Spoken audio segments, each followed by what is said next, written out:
I'm just ever so slightly disappointed in myself. And it's for my inability to focus without some sort of, external stimulation going on, some sort of other thing needing to run in the background while I do whatever it is that I'm doing. I was just about to start recording and I go, oh, wait, I got laundry downstairs, right? I have laundry downstairs and I want to go get a glass of water.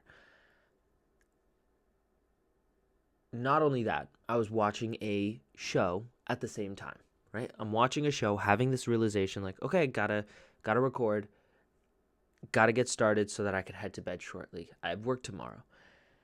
And I go, okay, I'm gonna bring my laptop downstairs with me while I get my laundry so that I could keep watching my show. And then I go, oh, but I also want to get a drink of water. I wanted to bring a glass of water upstairs with me so that I could have it while I'm recording and then going to bed and all that stuff. And my brain genuinely goes, oh man, that means I'm going to have to take 2 trips. Mind you, I have 2 hands, one for the water and one for the laundry bin. And it didn't even dawn on me that I could just leave the show behind. The show will still be here when I get back. Excuse me. So I did leave the show behind and I got everything done in one trip, but it made me realize just how much I rely on like having a show or music or, a book, something going on so that I can focus on whatever it is that I'm doing, right? I don't know what it is. I just thought it was honestly kind of comical, kind of hilarious that I almost took those 2 trips just because I wanted to watch a show that I wasn't even really focused on to begin with. I wasn't. I was just kind of having it on just to have it on. And then I thought about, wow, there's a lot of moments I have just like that. Because after I got the laundry and I got the water and I was like, yeah, good job, Philip. Like, you stuck it to the dopamine man, I had to go brush my teeth, right? Or I wanted to brush my teeth before I started recording, just so my breath doesn't smell bad for you. And my phone was already set up for the recording, for the camera and everything. And my brain goes, oh, Philip, while you're brushing your teeth, you could get started on that audiobook. So why don't you start listening to it? Which then made me go, Philip, why can't you just brush your teeth? It's 2 minutes. 2 solid minutes. Your toothbrush times it for you. That's all you gotta. You just gotta show up and put the paste on the brush and put the brush in the mouth and just do it. Like, you don't need to be listening to a book right now. This all happened within a span of like a few minutes, right? And now my brain goes, I think I need to stare at a wall for like 20 minutes a day to just reset the little dopamine man. He's been having a field day. He's been running rampant. And now he has demands. And if those demands don't get met, he gets angry. Not even angry. He gets annoying. He starts poking me. He's like, hey, come on, do something, show me something. I want a little taste. I want a little hit, please. I'm just like, bro, hey, you're done. You're taking a nap. That's what I want. I want a nap. A nice 8-hour nap that starts in the nighttime and ends in the morning time. You know what I mean? You know which nap I'm talking about? The beautiful one. The delicious one. The one that just feels so good. I want it. And I'm going to give it to myself. I'm going to get it. So, that's where we're at. I had a whole bunch of other stuff I wanted to talk about too. But whatever. Because at this point, this needed to be said.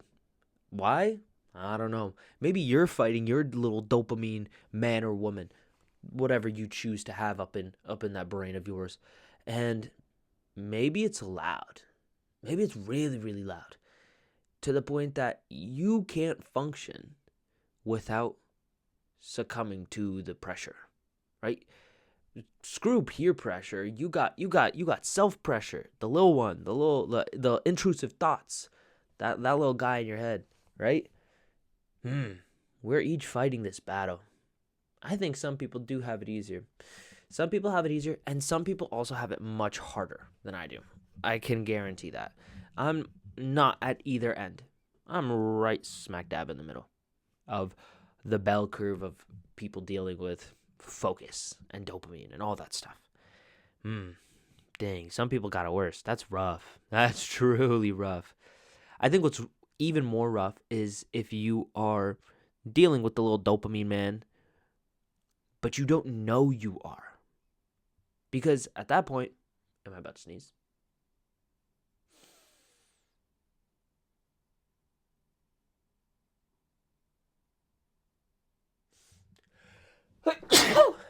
Yes, I am.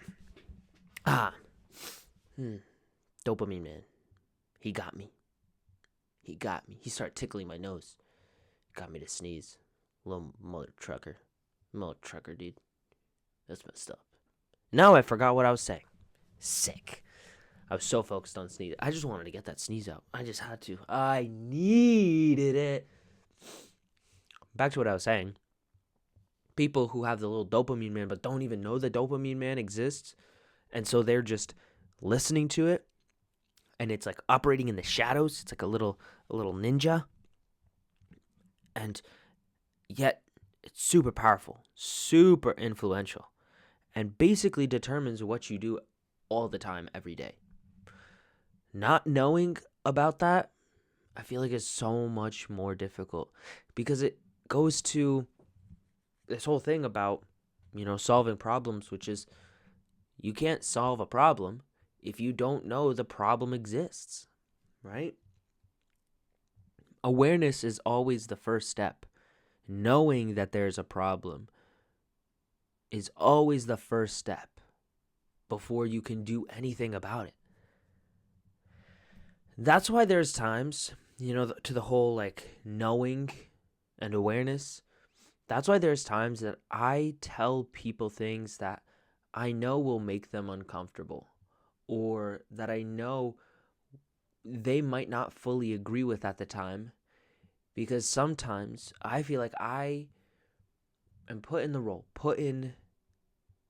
the opportunity to show someone something they don't see.